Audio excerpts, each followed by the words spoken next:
Se me mwakwa baby me Adom TV Badwam na o hwe yada sepa nti no hwe no so se nyame ya Adom akwasi da 3 pm de no afidie ne da Adom TV na o hwe nstroma nkoda no on ya de se ne nso akwanya no aba se Faith Homeopathic Hospital penifo ye ne won muhia ne edi nkomo hwe se de yapomuden no mu nsam no etie won ba bia o topic a yedi ho enkomo Dr. Abigail and Reverend Kankambwadu ene yenya wo mo ha panifo me mo akwaba Dr. Abigail de te hu no nti Reverend ye hu de nti mo akwaba yeda se papa yeda se na Dr. Kofi Amponsa ne Dr. Boatin o mo ye de sa mi se adwuma de o mo so akopie baabi mo wada ro mam fan show ba na se na mam fan start Reverend aha ti Dr. Abigail ene so ye hwe de se fia da si bebe na samen so me de enchia kese be ma obi bia wajebre hwe me na the kese nkoma me papa General Superintendent of Savior Church of Ghana opening Abraham do say any Faith ye CEO Prophetess Mama Faith nyame enhia mo nyina na enante afia na meka ne se onipa bia no o sorry a efiti anopa ekosi enwure no ewo se o assess nipadua no ehu se ejina yie anase enyina yie cause ya metai kaka se bi se yare bia be hye ase onipadua na se beba nipadua ni ma enye preko pe na ade no aba efi baako na ekomienu ansa na akomiensa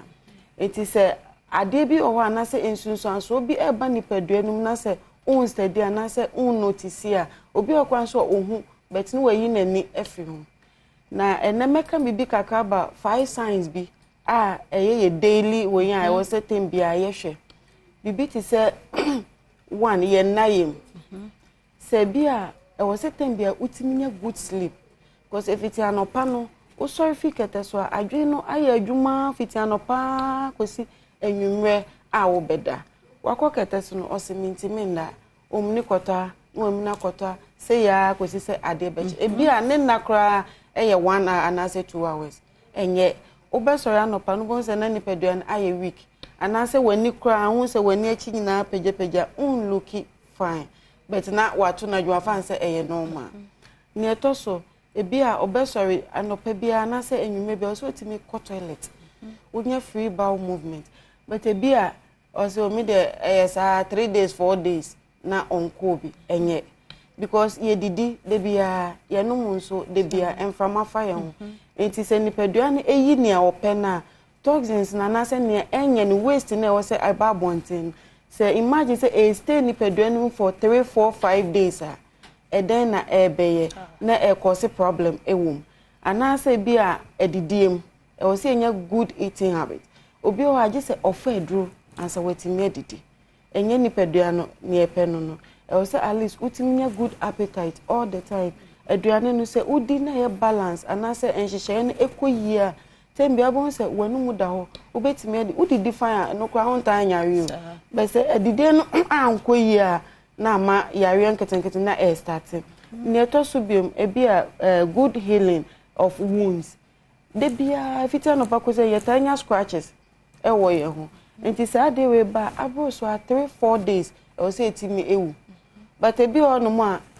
1 week 2 weeks na tukro eye kese e was so we nipadua who said there is a problem but the scratch ne ba na sentem na etimi healia na also who say immune system very active wonderful na dwuma fine but say who say ko no ne healing no enye papa na say there is a problem so and then lastly mekama ye ma no say ye menstrual cycle say regular once month bia no eba esisusu kama month bia flow fine eba challenges bia ni woni ade unso okay but bia month na eba bebre nketenkete cloth ne sanyama na o se unhu se enye normal nti check up there antifia very very necessary emani pa bia se oye nti no wo ho na se unhu sansunso anso emu bia tutumika enti na Faith ye de fidie nwanwaso na ba ye se ye de yenhwehwemu emani pa bia se blood test ayebeye se o se use analyzer no so ayebe use nti uba na ehwe nipadua no na ehu se ade we na ekoso na se ade we emre kaka wanim sa ade we be setting woni padua nim no so to me kana utu mwana mo ntimi nko Reverend Kankambuedo wadawma yentie Faith ho adanse location ne contact na na fe me da se na ansa na America no say doctor kan say me bre na o say nipa say bre wo mu a crucial time according to WHO and your mama sa ya pomodin gina so na polluted yensuo ya duane ene ye mframa ene nyina wo effect pa won your ma doctor aboboso nyina so nti se ebeye ne bo bi ba pomodin be wie peye na gina brane no I was just saying you doctor aboboso etimi shene so pa especially knowing say we are living in a chemical age ensuo ne mframa na aduane aye kan you say obi ani wo no kwa betimi aka say why na full kakra on feature could try the board here ni bibia ho eh the chemicals aye na free market e ba no eno an yin na yedi na de e be boa right now e regular checkups to ba Faith Homeopathic Clinic we believe in a holistic approach to health enti no oba yes say e ma ya re enkan say no about because preventive health system no a year chain curating so what's now amayari account and so no even though say you wunra you need 2 area say kwankwa yare nya no kai benya pa kanipa bia emra check up no who the state of the health so unim say de wapomodin sigina eno no ema upper hand empaying for crampo say bambo atrema no a chain ayarisa bokiti eno ti no so who said wa pomodin sitie said the doc edi ka boss na because so ya no pa no una do di pedua unim said the pedua ne tia o de kodai do sorry no pa no se changes abema ezo otimi ho ni pa bi nye observant kra eno ti say yetimi hyesade we nso a be boyen am yesisi yare bebre ho kwan unnecessary death any nyoma bebre nti obi bia wo hwe na no pre wa Adom no yesi bra Faith Homeopathic Clinic e kran ha say it was Santa Maria Antiku Junction or do a signboard case few meters away from the signboard. Bra, be chef fidien be screening as scanner or 36 nerve endings na be analyze information bi bia. Na the ma sa fidien no ehun hia so bia be shempa ne say etimi prompt in 6 months to come say adewe na sha say develop your nipa bia. Tintempa na ya so ano. So na why pa na ti say odifu ana say ya hye no ko na say wasonda ye say obewu na o ye say ya no betina wa onkoye what you say nti afide ni timi prompt e so accurate say adi say na sha say develop you would know near the account oba fish yo ho your detoxification ejuba bi na say ohia say e be massage what kama ye no so no ye wo ayurveda ye wo herba and say normal the normal conventional medication no and so but depending on your particular condition e check who you moja obi bia ne de twa drama nti wo ma Faith ensan fa ya renye de enkoda my contact nti no number no is 0540